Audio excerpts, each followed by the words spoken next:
Hey, happy October. This is take number 3, so I'm going to try to abbreviate the introduction. I've had a series of technical issues that have made this too much fun to make this video.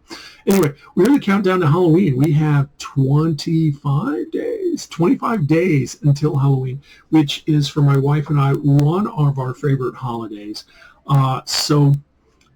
I'm going to try to, as I go through the month, highlight some parts of my collection that are kind of very Halloween based or homage Halloween or kind of tap the fun energy of Halloween. Anyway, this is James for Read More Comics. Thank you for coming and watching one of my videos. I am going to be sharing with you the books, this haul I have picked up as I've been hunting for comics over the last week. So let's go ahead and jump in and see what I have.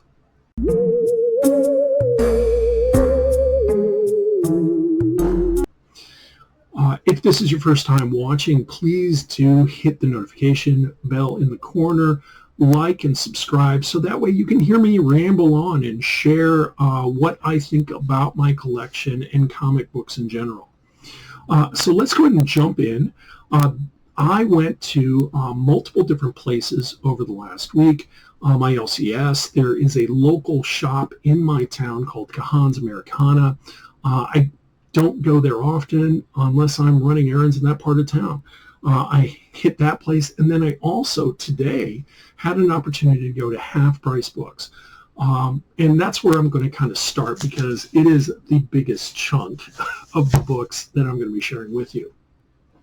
So I've been downsizing some of my other collectibles or media or role-playing games, things that are kind of detritus. They're just taking up space in my life right now.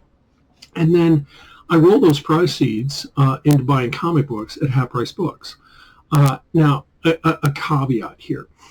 These are items, books, that I'm not touching. I'm not reading these books. So they're just taking up shelf space.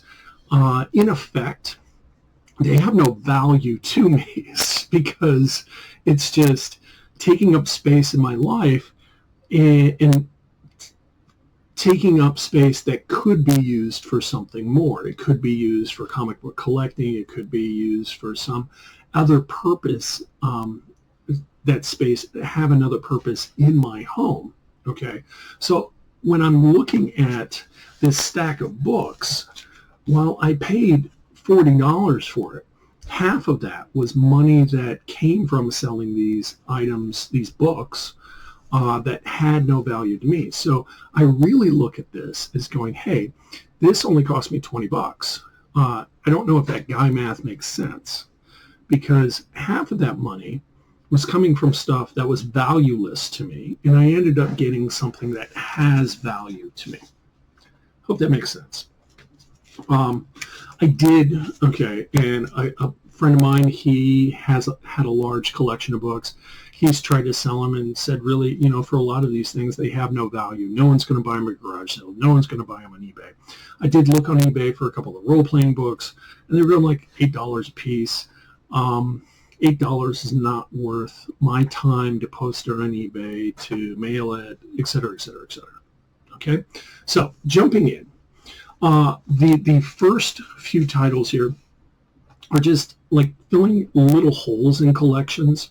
Because of one of these, there is a volume of a title that I've been looking for 10 years.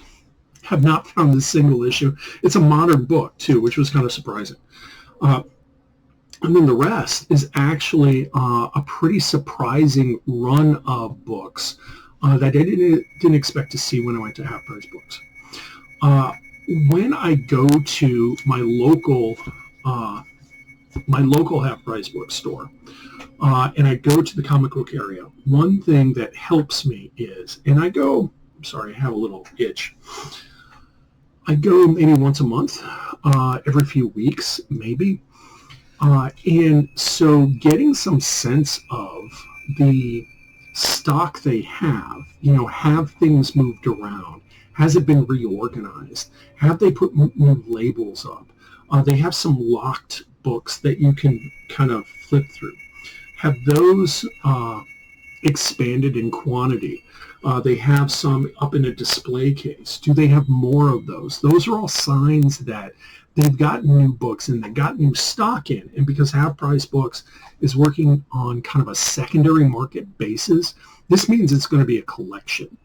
And when they get collections in, it's an awesome opportunity to pick up a big run of books.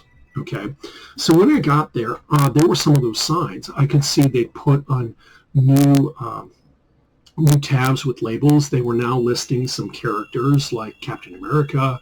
They had one for Iron Man, one for Hulk, kind of in the upper bins, which that's typically not what they do. And all of these upper bins were very full, and that was promising. Okay. The lower bins, not as much. I glanced at the X-Men bins, and nothing had really changed there in some time. They had a couple bins for Justice League. I'm looking at some books in the Justice League Odyssey run that are kind of deck star appearances. This is another kind of, I don't know, as a collector, we all have to have these little weird goals, and collecting every appearance of Deck Star, the Red Lantern Cat, is one of mine. They didn't have any of those. Okay.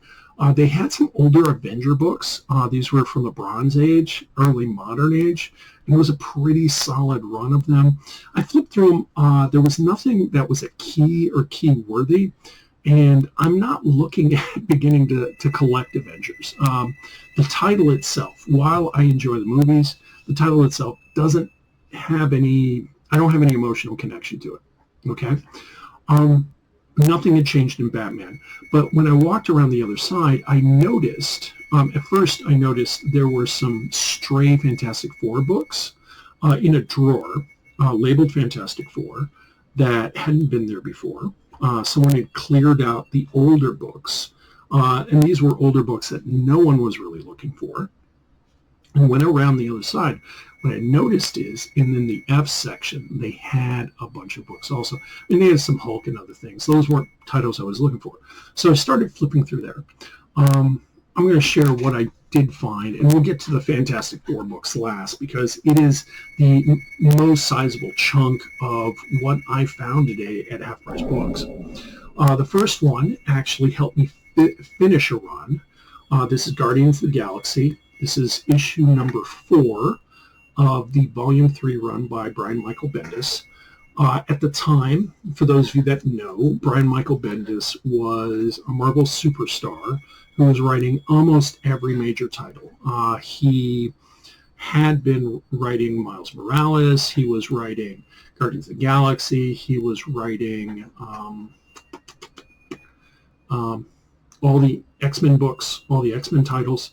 And so, in the time, Guardians of the Galaxy, and I thought this was a really cool deal. Guardians and his X-Men titles often had crossovers, and they made total sense because there's a kind of interstellar aspect of the X-Men books. I'm sorry, my wife is timing something in the kitchen. Anyway, I have all of this run except issue number 4. I've not been able to find issue number 4 anywhere. It's been crazy. Been looking for it for like 12 years. There it was. This is a reader copy. You can see it's missing. It's not missing the corner, but Marvel at the time was using a really bad paper ink combo where it would lift color off if you just touched it. If you had any oil on your fingers, and this is just natural oils. So it looks like this right here, like someone touched it with a damp finger almost, or they were sweating, or I don't know what it is. And then it also has a ding in the corner. This is not an important book in the Volume 3 run. The other book, and this was kind of cool. So this book was on one side. On the other side was another book. The other book is in pristine condition, and it could be a major key if Marvel ever figures out what to do with the character. So I picked this one up just to finish the run. The other title, Guardians of the Galaxy, issue number 5. Look at that right there. This is the first appearance of Angela. This was, for those of you that knew about this, a character created by Neil Gaiman back in the 90s for Todd McFarlane, in an issue of Spawn, this was Spawn issue number 9, introduced this amazing character that would become an ally of Spawn. Anyway, because of a falling out between McFarlane and Gaiman, they'd end up going to court. There's a great podcast series on this by, if you go over to Comic Book Kayfabe on wherever you listen to podcasts, they did this amazing job. They kind of read through the court records like it was a script. It's really insightful. Anyway, Gaiman ends up winning, and he sells Angela, this character right here, to Marvel Comics. And to my knowledge, they've never been able to figure out what to do with this character since then. This is the Spawn Angela character. Has the looks, has the attitude. It just doesn't seem to fit well in the Marvel universe. And it's unfortunate because in Spawn, Angela was a very cool character. Total aside, if you've not read the Angela miniseries, that's a really fun read. Okay. The next is just a handful of books related to Batman Beyond. I read the Neo-Gothic, or was it Neo-Gotham? I don't remember. It was Batman Beyond Gothic and Batman Beyond Neo-Gotham. There were 2 miniseries that came out about 3 years ago.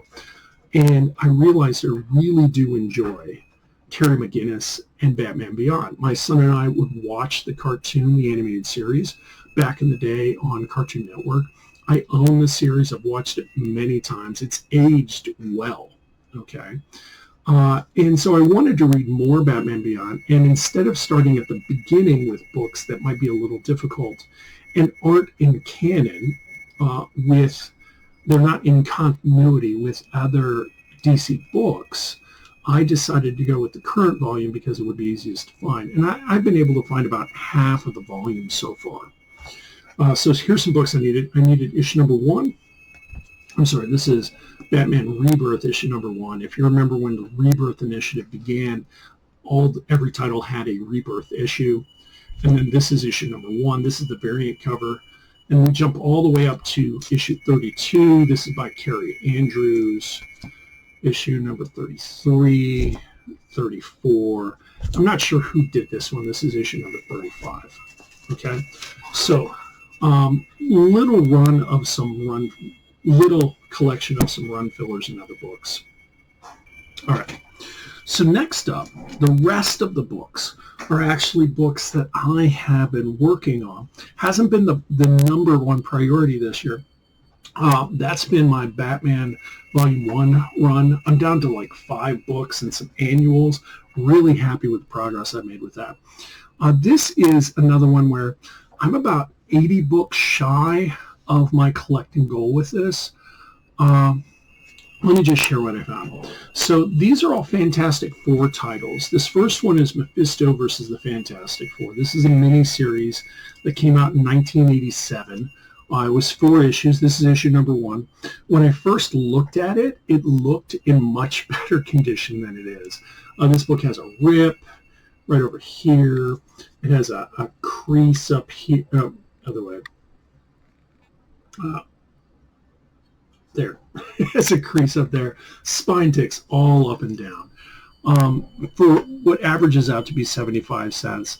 This is a reader copy. It will be a placeholder until I find a better copy, that. The rest of these, all of these, are Fantastic Four Volume 1 issues from the late 260s all the way up through the early 300s. A part of my collection where I had some gaps. My goal with this particular run is eventually to go from issue 200 all the way to the current run. I have just a handful in the other volumes I need. I think the most of them are actually in the Jim Lee Volume 2 run. And that's like only 4 or 5 issues. Okay, so I'm pretty good with that. With Volume 1, I'm about 60 books shy. And this will probably become my collecting goal next year because while most of these books are pretty affordable, speculation and some of the Marvel productions calendar, the schedule coming up, has made some of these books, especially with Robert Downey Jr. being Dr. Doom, a little bit more pricey. Okay, so we're going to start out with Fantastic Four issue 268. Gorgeous Dr. Doom cover.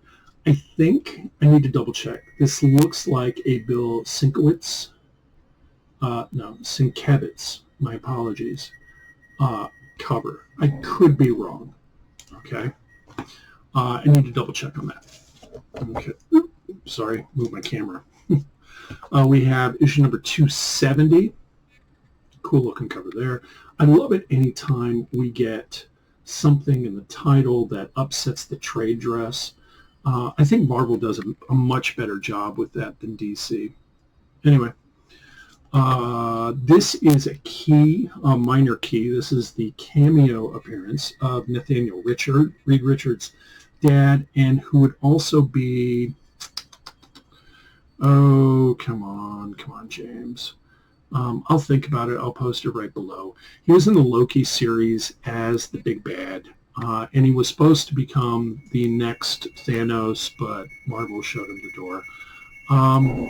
Totally can picture him. Anyway, Nathaniel Richards was supposed to be the prime variant of that character. This is his first full appearance, issue number 273. These two books, they spiked when Loki came out and this new big bad was on the horizon. But since the actor got in legal trouble and Marvel dropped him like he was hot, these books now are not so big a deal. So we have Fantastic Four issue number 275. I think that right there, we got a Stan Lee cover. This is a very cool black and white issue, kind of a negative space title, issue number 276. Based on the title, maybe Agatha Harkness in there. So we've got Fantastic Four 277. This is a minor key. I think it's The Thing versus Mephisto. This next issue has picked up a little heat. Now, keep in mind, I got it in the dollar bin at Half Price Books. Okay, so this is not going to be some diamond in the rough that has a lot of value, but it's picked up a little bit with Robert Downey Jr. Announcement that he'll play Dr. Doom. So issue number 278, and I already had a copy of this, but any of the keys, I tried to pick up another one. Like I already had the cameo of Nathaniel Richards. This is the origin of Dr. Doom, told in issue number 278. We have another Dr. Doom cover with issue number 279, and those covers have kind of picked up some heat. This is one, for some reason, I just keep picking this one up. We got Fantastic Four issue number 300. I think this is my third copy of this. This is a minor key where Johnny Storm marries Alicia Masters, who would be later on in the current run. I think it actually started in the slot run in volume 8, but in volume 9, Alicia Masters and the Thing are married. Then we have Puppet Master, who is her father. This is just a run filler. We have issue number 304, issue number 305, issue number 306. You know, a lot of fun Bronze Age books right here. Issue number 309. This is another minor key. I think this is the first appearance of Terminus. I have no idea who Terminus is. This is one of these things where, like many collectors, I'm collecting the books, but haven't got around to reading them yet. So issue number 310. This is a cool Black Panther cover. We got issue number 311. And, it's the reintroduction of the Black Panther. And then issue 313. So a nice little run of Fantastic Four books. Didn't expect to find any of those there. Let me show you what I picked up at some of my local comic book shops. In here we only have 3 books. 2 of these, the first 2, came from Kahan's Americana and LCS in my hometown of Elkhart, Indiana. I was running an errand. I was actually going grocery shopping and used that as an excuse to stop at the comic book store. We got issue number 11, issue 11 of McFarlane's Volume 1 Spider-Man run. I've just low-key been collecting the McFarlane books in this run. And I think I have about 2/3 of them. Just whenever they show up, I'll pick them up here and there. This is another Spider-Man title that I picked up. It's an homage. And I think for those of you that have seen the Amazing Spider-Man book, you'll see this and go, oh, I know where this came from. So this is Miles Morales Spider-Man, issue number 25, legacy number 265. I thought this would just be cool because Miles is my Spider-Man. If I ever happen to run across any of these creators, artists, writers, when I'm going to a con, it'd be great to get them to sign it, you know? I don't know if that'll ever happen because most of these people, I think, are more kind of East or West Coast people. There is a major con up in Chicago, C2E2. That might be a possibility. Maybe, you know, I can connect with some friends in other towns that are going to other cons to pick up some of these. Anyway, that's just kind of like my dream. I don't know if it'll ever happen. This is a big book. This is the last book. I picked this up at buymetoys.com, my personal LCS. And while it was kind of an impulse buy, I can say it's probably the most expensive book I purchased this year. This is Captain America, issue number 6 of the Brubaker run. First appearance of Winter Soldier. I've been looking for this book right here, and while I probably could find a better price on eBay or something like that, this is in meticulous condition. It does need a press. It has kind of a little spine roll here. No color breaks. The corners look good. The colors look good. But here's the deal. Like, if we account for fees, shipping, and handling, I paid a reasonable price, and Buy Me Toys has always been pretty solid on their pricing, that it's competitive for online retailers. But the other part of it is, by buying this from my LCS, I'm helping them keep in business, and that is an awesome thing because comic books are awesome. Anyway, that's the books I've been picking up over the past week as I've been hunting in my community. If you did enjoy listening to me ramble on, please do hit the notification button, hit the subscribe button, hit the like button. And thank you for watching this video. Don't forget to read more comics.